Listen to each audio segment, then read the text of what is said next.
Mighty Father, I believe. Do you believe? Yes, I believe. You created heaven and earth. Do you believe? Yes, I believe. I believe in Jesus Christ. Do you believe? Yes, I believe. Everlasting Son of God. Do you believe? Yes, I believe. Oh, yes, I believe in the Father and the Son and the Holy Spirit. Yes, I believe. Oh, yes, I believe in the Father and the Son and the Holy Spirit. Yes, I Welcome to My Catholic Faith. Our dear viewers, just in case you are getting to watch us or follow this program for the very first time, well, this is a program where we discuss the Catholic faith. You know, there are so many questions that we struggle with, most especially when we are faced with other churches that are not Catholics. You know, Lumen TV, now that we've reached in so many places, you who have not been following us, this is your program that you just have to start following so that you become that person to defend the Catholic faith. Well, to those who've been following us, last week we started a very crucial, so to say, topic, and this is the issue of idol worshipping. We said, do Catholics worship idols? And Father Arthur did labor quite all right to explain, and we learned a lot that the Catholics do not worship idols. It is just the matter of the intention. Why are you doing what you are doing? And it being a very big topic, we decided that we continue with it. And we've come with a subtopic on this one, which we are calling veneration. I know you've done this before, maybe during the time of Lenten period on Good Friday. Most especially, this is the time when we go to venerate, and a lot of people find it quite difficult. Well, this is the moment for you to learn more. I'm your presenter, Josephine Sonda, and as I said, Father Arthur is already in the studio to continue educating us on this very important topic. Father, welcome back to the program. Thank you very much. We are back on this crucial, I call it a crucial topic. Mm-hmm. We just need to get the knowledge that we need so that we stand those Catholics confirmed to defend our faith. So today we are looking at veneration. But before we connect, as it is just almost the continuation of last week's topic, I would love you, for the sake of our dear viewers who are just getting to join us for the very first time, to connect from where we are coming from on idol worshipping. I don't know the kind of recap you can give us on this one. Okay, yes.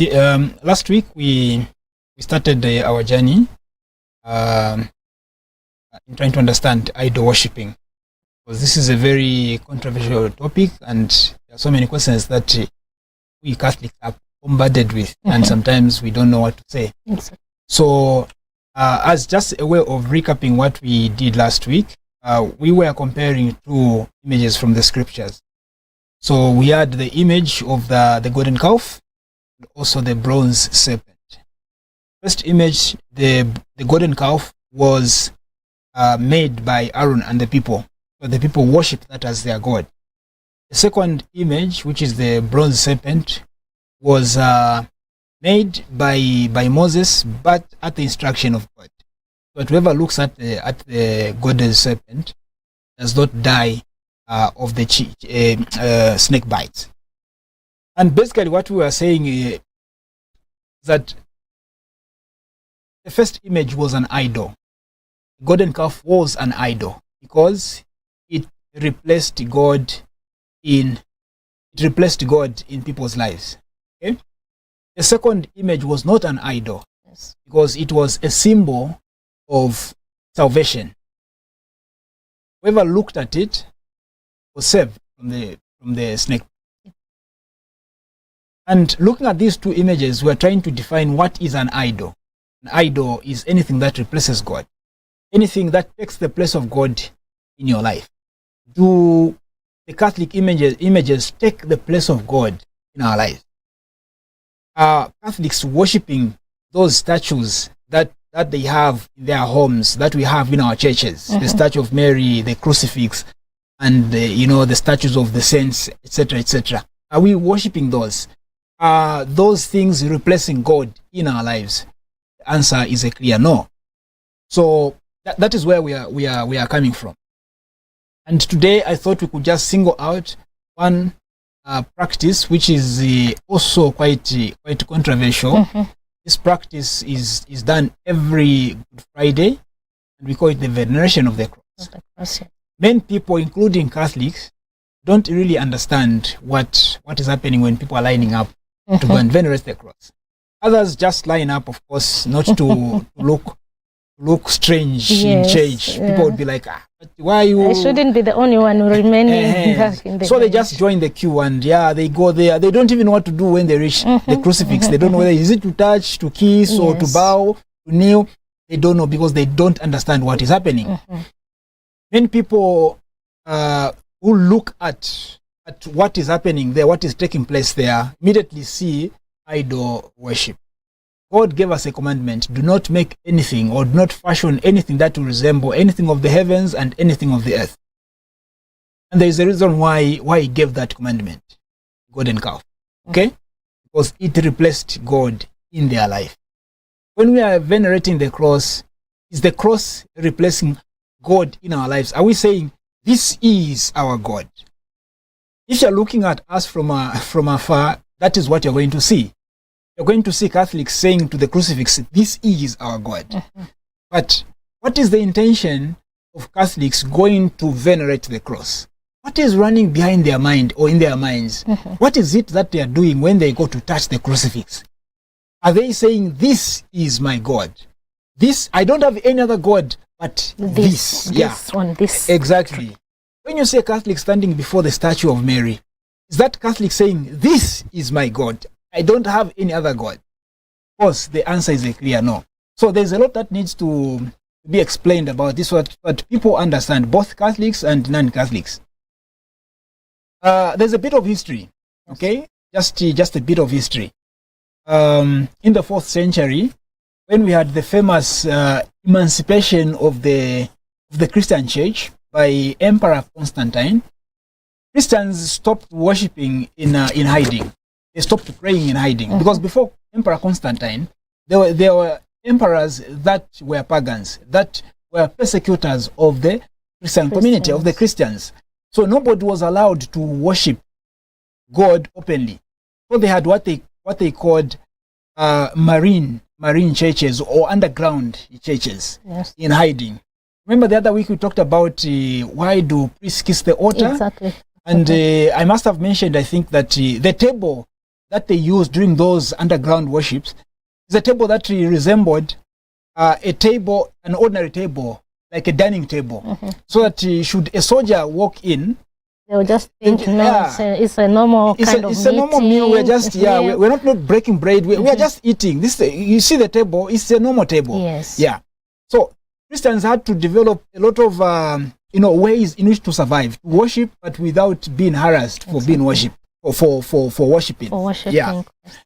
So now, in the 4th century, a Christian, still a pagan emperor comes who converts to Christianity, and that is Emperor Constantine. Now, the mother to Emperor Constantine, she's actually a saint, Saint Helen or Saint Helena, okay? Goes on a pilgrimage after the emancipation of the Christian community. After the emperor issues an edict, they called it an edict. It is called Edict of Milan. It's a document that the emperor wrote to allow Christians to come out and worship in public. And during his time, a lot of basilicas were built, a lot of churches were built, etc., etc. Because now Christians were now free to. So now the mother to this emperor goes to Jerusalem on a pilgrimage. And specifically, she goes to look for the cross of Jesus. Wow. Yeah. She wants to know, where is the cross of Jesus? Somewhere, somehow, the cross of Jesus must be, the cross of Jesus must be lying somewhere. Let me go and find it. So she goes to Jerusalem on this pilgrimage. And tradition tells us that in Jerusalem there are 3 crosses. Okay? There are 3 crosses. And they all look the same. So how does she know which of these is the cross of Jesus? Cross of Jesus. Yeah. How does she know these are fragments of the... Because in the 4th century, believe you me, the cross of Jesus was not the same as it was in the 1st century. Okay. Yeah. Because of so many years, there has been, it's not the same. It's not the same. It has been destroyed a bit,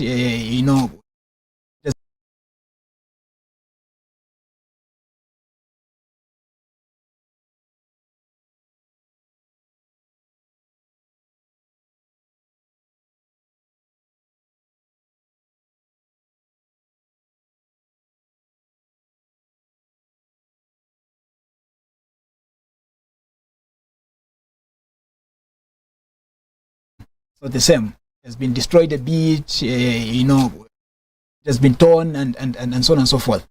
So it's not like the one we usually see. It's not that shape. It's a cross. Okay, Yes. what she goes to look for is a cross. A cross, yes. Yeah. Whether what she finds is the actual cross or not, that is another issue. That's a different issue. But she goes to look for a cross. But even if she just goes and finds a particle of the cross, what she has found is the cross of Jesus. Okay. Yeah. And that is what she finds actually. Just a particle or a fragment of Jesus. There have been so many centuries from the time Jesus was crucified up to the time that she goes to Jerusalem on this pilgrimage. Yeah. How does she know this is a particle that is coming exactly that is coming from the cross of Jesus? A lot of healings are attributed to that wood of the cross. Okay. That's why even now in our liturgy we talk about the wood of the cross. See the wood of the cross on which our Savior was crucified. So there are miraculous happenings because of that wood of the cross. And no other wood of any other cross performs a miracle. So immediately, clearly, it is only the cross of Jesus or the wood of the cross of Jesus that can perform a miracle. Yes. And not of those other. Yeah. Actually there were so many crosses because crucifixion was a way that the Romans were punishing those that were regarded as criminals.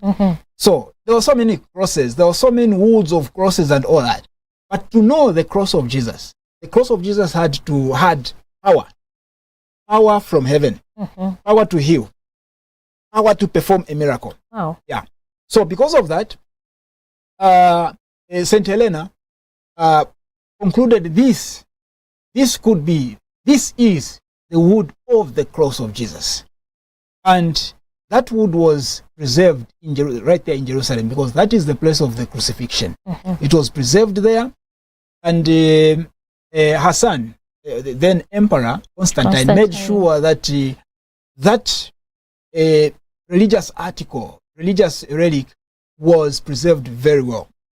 So because it was preserved very well, people from all over the world started going to Jerusalem on pilgrimages to receive healings from that wood of the cross, to present their petitions, so that through that wood of the cross, Jesus would grant their petitions. So it's a practice, and at that time, it was not yet liturgical. It was not yet in the liturgy as we have it now. Okay. Yeah, it was just a practice, outside liturgy, that people now could go, balisanga mkwai ulpanda pantu batanike Yesu. So people start going there to venerate, to adore that wood of the cross, the real cross of Jesus. Around the 7th century, the practice moves from Jerusalem to Rome. Now, Rome was the center of Christianity. So, moving from Jerusalem to Rome meant that this practice was now moving to the rest of the world. Because Rome being the center of Christianity, it became easier for this practice to be widespread, very widely spread, coming to Africa and going everywhere else. 7th century. People continued to adore the cross, to adore the wood of the cross. Now, around the 7th century, the real wood of the cross was not there anymore. What people were adoring now was not the real, but they still wanted to adore the wood of the cross. So they had to make a resemblance of the wood of the cross. Okay? Something that they could continue adoring. So people start going now, of course, some people continue going to Jerusalem, others begin to go to Rome. Others who are not able to travel to go to Rome begin to adore the cross right in their homes, where they are. So if you're in South Africa, you'll have a cross, a crucifix to adore. If you are in Zambia, you'll have a cross. Wherever you are, people started having crosses that they could venerate in their homes. Now, this is a practice that helped people to get closer to the suffering Jesus. This is something that made people to get closer to the suffering Jesus. Okay? It helped them to create a relationship with the suffering Jesus. Right? So what happens? The church sits down and says, but if this is something that is helping people to get closer, to have a close relationship with the suffering Jesus, then we can as well incorporate it in the liturgy of Good Friday. So on Good Friday is when we commemorate the suffering Jesus. But just on that point further, I would like to ask this question. This was just a particle of the hood which was taken from the cross of Jesus, and it was there in Jerusalem. How is it possible that, when we talk about the Catholic Church, the universal church, and we don't just have one church in one country. We have so many churches that we can talk about here in Lusaka, or more than 70, 72, 73. So how is it possible that each parish have that kind of a particle of the hood of the cross of Jesus? What happened? How is it? It's not possible. It's not possible. So now what we can have, or what we have now, are replicas. Okay. If you like, replicas of the wood of the cross. All right. But a replica that still connects us to something that is deeper than just that replica. So when we go to venerate the cross, that is not the real cross of Jesus, of course. Okay. Everybody knows.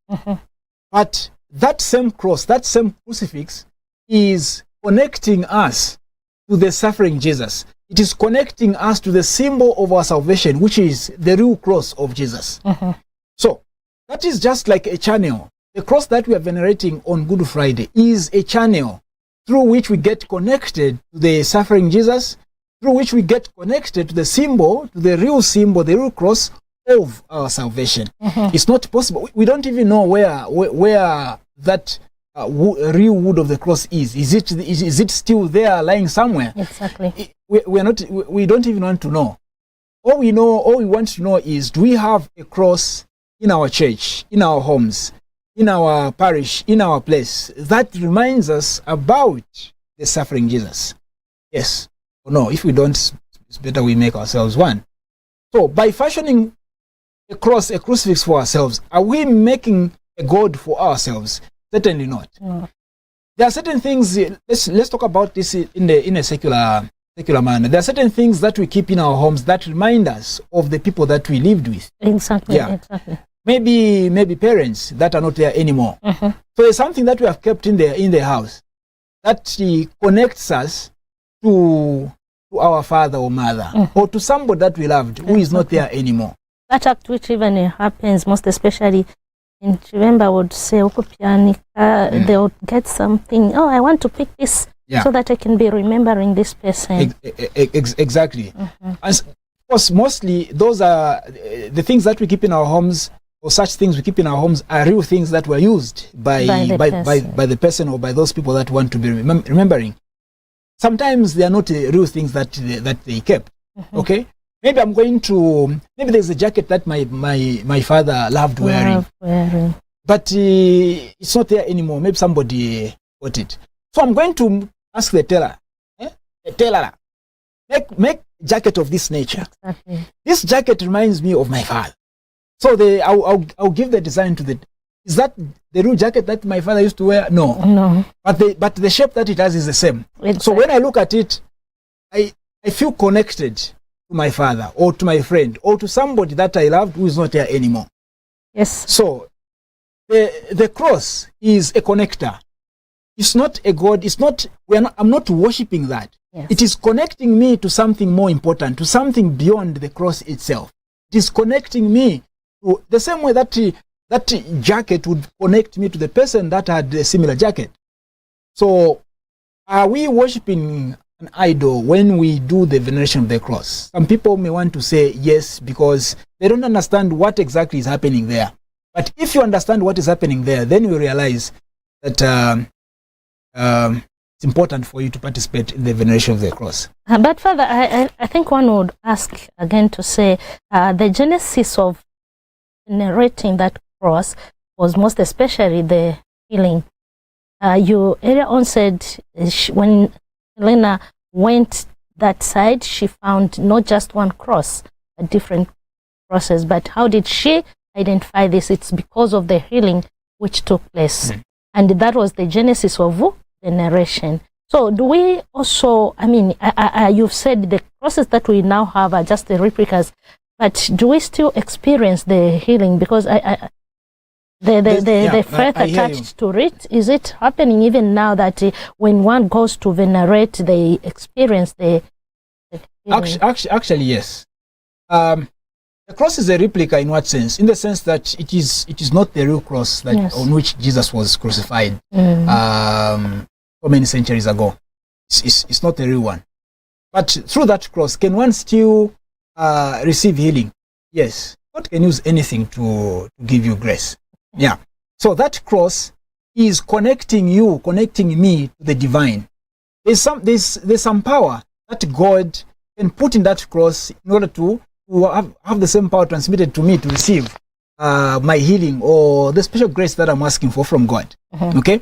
So that cross, yes, has power because it is being, first of all, it is being used for religious purposes. Okay?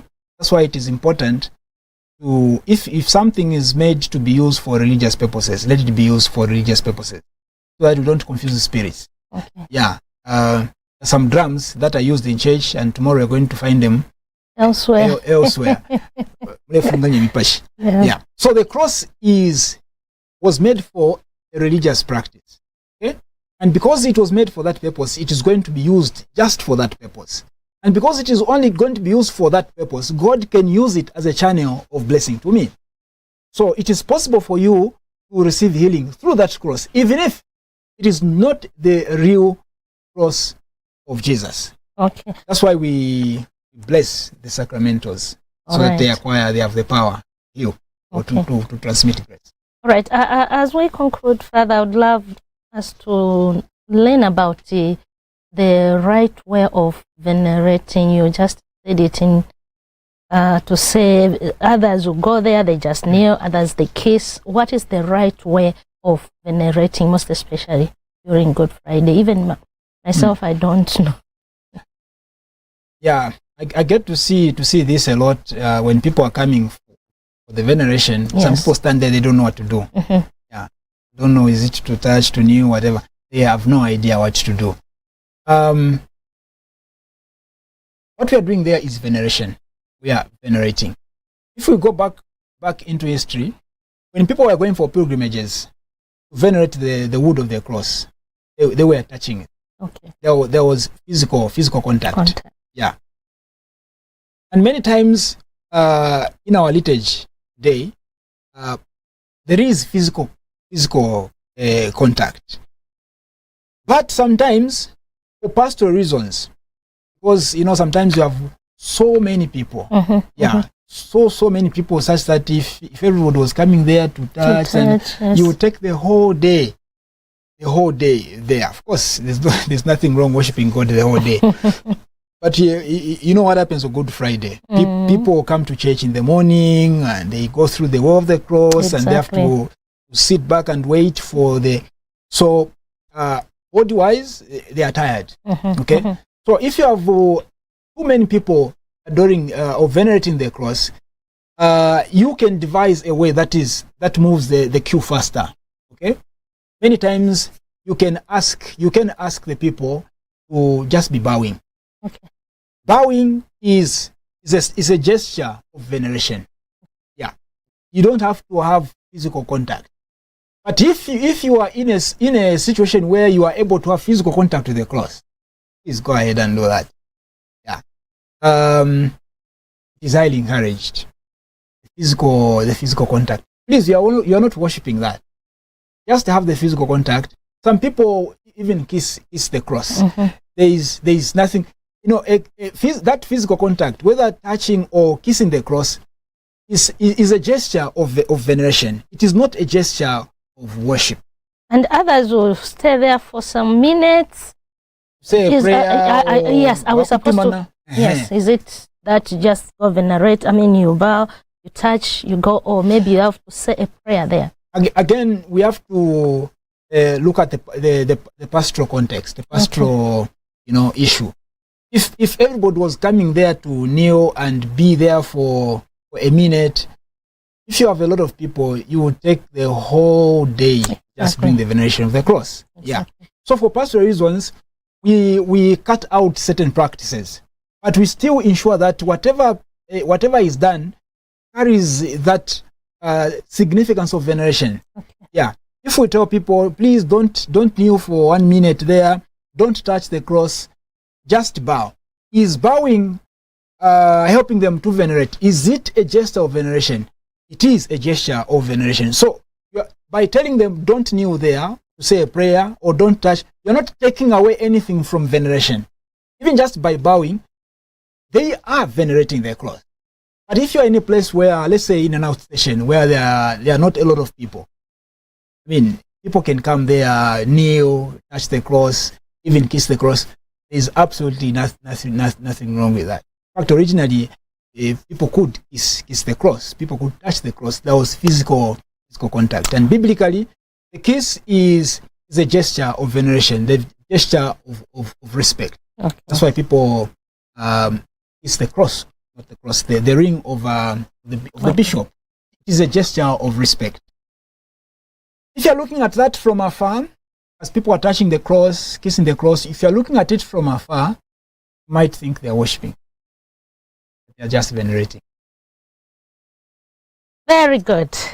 It's very clear, understood. Mm. Yes, thank you so much, Father.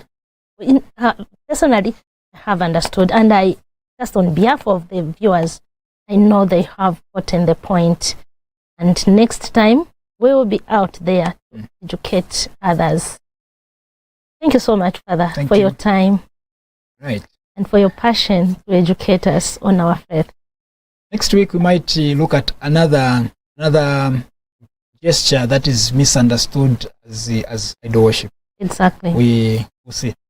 Thank you so much. Right. Our dear viewers, we have come to the end of the program. I am very much sure to say you've understood, most especially this topic about veneration. I mean, let's build our faith. We are Catholics. Always say, proud Catholic. What is it that makes you call yourself a proud Catholic? Is it just to belong, or you understand about the things that happens in the Catholic Church? Join us again next week. As has already said, we'll continue looking at this kind of crucial issues. From me, Josephine Sonda, on behalf of Father Arthur Tembla, we wish you God's blessing. Bye-bye.